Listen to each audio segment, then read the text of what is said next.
नमस्कार दोस्तों, स्वागत है आपका हमारे YouTube चैनल सनातन संसार पर। दोस्तों, सावन के पवित्र महीने में जो भी व्यक्ति कबूतर और कबूतर की इस पवित्र कहानी को सुनता है, उसको भगवान भोलेनाथ का विशेष आशीर्वाद और कृपा प्राप्त होती है और उसकी औलाद पर आई हर प्रकार की समस्या दूर हो जाती है।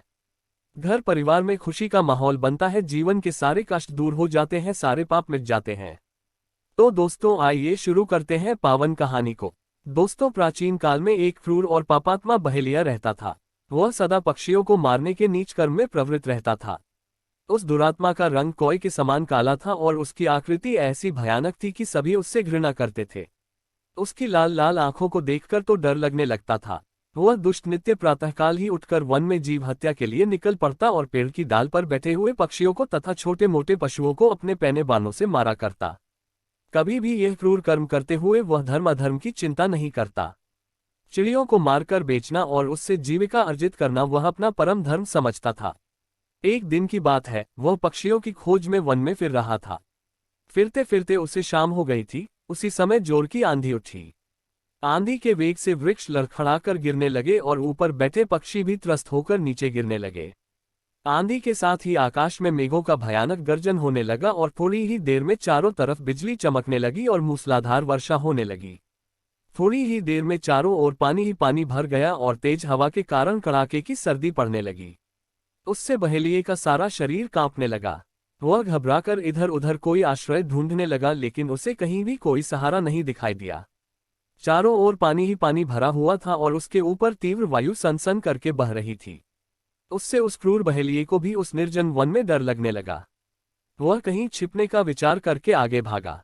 थोड़ी ही दूर जाने पर उसे एक कबूतरी पेड़ की जड़ पर बैठी दिखाई दी। वह शीत के कारण कांप रही थी। बहेलिये ने तुरंत ही उस कबूतरी को पकड़ लिया और पिंजरे में बंद कर लिया। अपनी उस निस्सहाय अवस्था में भी उसे कबूतरी को कष्ट देने में तनिक भी संकोच नहीं हुआ। कबूतरी अपने पति और बच्चों को छोड़कर कहीं भोजन की तलाश में बाहर निकली थी, लेकिन इस क्रूर व्याध के चंगुल में फंसने के कारण वह बहुत दुखी होने लगी। पति और बच्चों की याद करके वह विलाप करती हुई बोली, ही क्रूर बहेलिये, मुझे छोड़ दे। देख, मेरी याद में मेरे पति और बच्चे दुखी होकर रोएंगे। मुझ निस्सहाय पर दया कर। बहेलिये ने कबूतरी की करुण पुकार पर तनिक भी ध्यान नहीं दिया और वह सीधा बढ़ता हुआ चला गया। कुछ दूर पर ही मेघ के समान नीला एक वृक्ष उसे दिखाई पड़ा। वह उस वृक्ष के नीचे रुक गया और वहीं पिंजरा रखकर आराम करने के लिए बैठ गया। थोड़ी देर में ही आकाश से बादल हट गए और तारे दिखाई देने लगे। वायु का वेग भी कम हो गया था, लेकिन सर्दी फिर भी काफी थी। बहेलिया उस डरावनी रात को अपने घर लौटने का साहस न करके वहीं वृक्ष के नीचे बैठ गया और सोते समय कहने लगा, हे वृक्षराज, तुम पर जो देवता रहते हैं, मैं उन्हीं की शरण में हूँ, वे मेरी रक्षा करें। ये कहकर बहेलिया कुछ पत्ते बिछाकर और एक पत्थर पर सिर रखकर लेट गया। उसी वृक्ष पर पिंजरे में बंद कबूतरी का पति कबूतर रहता था। जब काफी रात बीत जाने पर भी कबूतरी नहीं आई और बच्चे भूख के कारण बिलबिलाने लगे, तो कबूतर ने दुखी होकर कहा, हाय, कैसी भयावनी रात है और अभी तक मेरी प्रिया घर नहीं आई। न जाने वह इस समय कहाँ भटक रही होगी। हाय विधाता, कहीं उसके ऊपर कोई विपत्ति तो नहीं आ गई। प्रिया के बिना आज मेरा ये घर सूना दिख रहा है। सच है, गृहस्थ का घर पुत्र पौत्र और पुत्रवधू और सेवकों के होने पर भी अपनी भार्या से हीन होने पर खाली ही है। तभी तो श्रेष्ठ व्यक्ति भार्या से हीन घर को घर नहीं कहते। भार्या से हीन घर तो निर्जन वन की तरह लगता है और वह सदा चित्त को पीड़ा पहुंचाता रहता है। हाय, यदि आज मेरी प्रिया लौटकर नहीं आएगी तो मैं भोर तक भी जीवित नहीं रह सकूंगा। हाय, वह कैसी अच्छी थी, मेरी भक्तिभाव से सेवा करती थी, मेरे रैख में दुखी होती थी और सुख में सुखी होती थी। वह व्यक्ति धन्य है जिसको ऐसी पतिव्रता भार्या प्राप्त हो। हाय विधाता, अब क्या करूं, अवश्य मेरी प्रिया पर किसी तरह की विपत्ति आ पड़ी है, नहीं तो वह कभी भी मुझे और इन बच्चों को भूखा समझकर इतनी देर तक वन में नहीं रुकती। हाय, अब उसके बिना मैं कैसे जीवित रहूंगा। भार्या से ही पुरुष के जीवन का निर्वाह होता है। रोग से पीड़ित और दुखी व्यक्ति की भार्या ही परम औषध है। भार्या के समान प्रिय दूसरा नहीं है। धार्मिक कृत्यों में भार्या ही पुरुषों की सहायता करती है। जिसके घर में पतिव्रता प्रियवादिनी भार्या नहीं है, उसका तो घर छोड़कर कहीं चले जाना ही अच्छा है। हाय, अभी तक मेरी प्रिया नहीं आई। हे विधाता, मैं क्या करूं, मेरी प्रिया को मुझसे मिला दो विघ्न, नहीं तो मैं इसी क्षण प्राण त्याग दूंगा। इस तरह कहते हुए वह कबूतर रोने लगा। उसकी सभी बातों को कबूतरी पिंजरे में बैठी हुई सुन रही थी। वह भी अपने पति को इस तरह अपने वियोग में दुखी देखकर रो पड़ी और कहने लगी, हे नाथ, जिस प्रिया की याद करके आप विलाप कर रहे हैं वह मैं यहाँ इस बहेलिये के चंगुल में फंसी हुई हूँ। इसने मुझे अपने पिंजरे में बंद कर रखा है, इसी कारण मैं आपके पास नहीं आ सकती। हे प्राणनाथ, आप मेरे गुणों की प्रशंसा कर रहे हैं, ये सुनकर मेरा हृदय गदगद हो उठा है। आहा, इस संसार में स्त्री भी कितनी सौभाग्यवती है जिसके गुणों की प्रशंसा स्वयं उसका पति करता हो। हे नाथ, आज मैंने अपनी सभी सेवा का फल पा लिया है, इसलिए अब मुझे मृत्यु का तनिक भी भय नहीं है, लेकिन मैं आपके हित के लिए एक बात कहती हूँ, उसको ध्यानपूर्वक सुनिए। अपनी प्रिया की मधुर वाणी सुनकर तो कबूतर के रोम रोम में नवस्फूर्ति जाग उठी। उसने आतुर होकर कहा, हाय प्रिया, क्रूर बहेलिये ने तुम्हें बंदी बना लिया है, लेकिन कहो मेरे हित की वह क्या बात है। कबूतरी ने कहा, हे नाथ, इस समय ये बहेलिया भूख से व्याकुल और जाड़े से दुखी होकर तुम्हारी शरण में आया है। इस शरणागत की रक्षा करना तुम्हारा परम धर्म है। हे नाथ, मैं जानती हूं कि इस क्रूर कर्म करने वाले दुराचारी बहेलिये के प्रति आपके हृदय में रोष उठ रहा होगा, लेकिन शरणागत का अनिष्ट करना किसी प्रकार उचित नहीं है। जो व्यक्ति शरणागत का वध करता है उसे गोहत्या और ब्रह्महत्या का पाप लगता है। हे नाथ, यद्यपि हम इतने साधन संपन्न नहीं हैं जो इस बहेलिये की अधिक सहायता कर सके, लेकिन फिर भी अपनी सामर्थ्य के अनुसार हमें इसकी सहायता करनी चाहिए। पंडितों का कथन है कि जो गृहस्थ यथाशक्ति धर्म कर्म नहीं करता, उसको घोर नरक की यातना सहनी पड़ती है, और जो धर्म के पथ से अपने चित्त को स्वार्थवश होकर नहीं हटाता उसको अंत में अक्षय लोक प्राप्त होता है। हे प्राणनाथ, इसी कारण मैं कहती हूँ कि आप अपनी देह की चिंता छोड़कर आए हुए इस शरणागत का सत्कार करो। मेरी चिंता छोड़ दो और धर्म का पालन करो। उसके प्रभाव से मैं यदि इस लोक में आपसे नहीं मिल सकी तो परलोक में हम फिर भी दंपति के रूप में साथ साथ रहेंगे। अपनी प्रिया की करुण वाणी सुनकर कबूतर गदगद होकर कहने लगा, हे देवी, तुम धन्य हो जो स्वयं बंदी होकर भी इस क्रूर बहेलिये के हित की कामना करती हो। विधाता ने मुझे कैसा सौभाग्यशाली बनाया है जो तुम जैसी करुण हृदय भार्या मुझे मिली। अब मैं अपने जीवन की चिंता छोड़कर अवश्य इस शरणागत बहेलिये का सत्कार करूंगा। ये कहकर कबूतर वृक्ष पर से नीचे उतर आया और बहेलिये के सामने खड़े होकर कहने लगा, हे महानुभाव, आप किसी प्रकार दुखी न होइए। आप मेरे अतिथि हैं और अतिथि का सत्कार करना गृहस्थ का परम धर्म है, इसलिए कहिए मैं आपकी क्या सेवा करूं। आज मैं आपके लिए अपने जीवन को भी उत्सर्ग करके अपने धर्म का पालन करना चाहता हूं।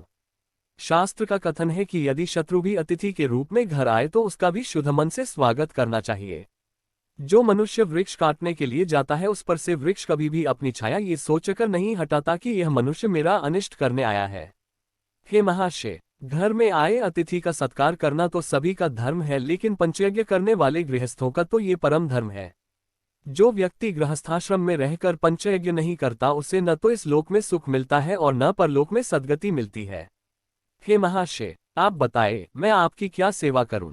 कबूतर की यह बात सुनकर बहेलिया पक्षी की शिष्टता के ऊपर आश्चर्य करने लगा। वह इस समय जाड़े के कारण कांप रहा था। उसने कांपती आवाज में कहा, हे दयालु कबूतर, मैं इस समय जाड़े के मारे ठिठुर रहा हूं। तुम कोई ऐसा उपाय करो जिससे मैं इस ठंड से बच सकूं। बहेलिये की बात सुनकर कबूतर तुरंत ही इधर उधर से सूखी पत्तियां बीन लाया और उन्हें एक स्थान पर इकट्ठा कर दिया। उन्हें जलाने के लिए आग मांगने के लिए वह लुहार के पास गया और वहां से आग लाकर उसने उस पत्तों के ढेर को सुलगा दिया।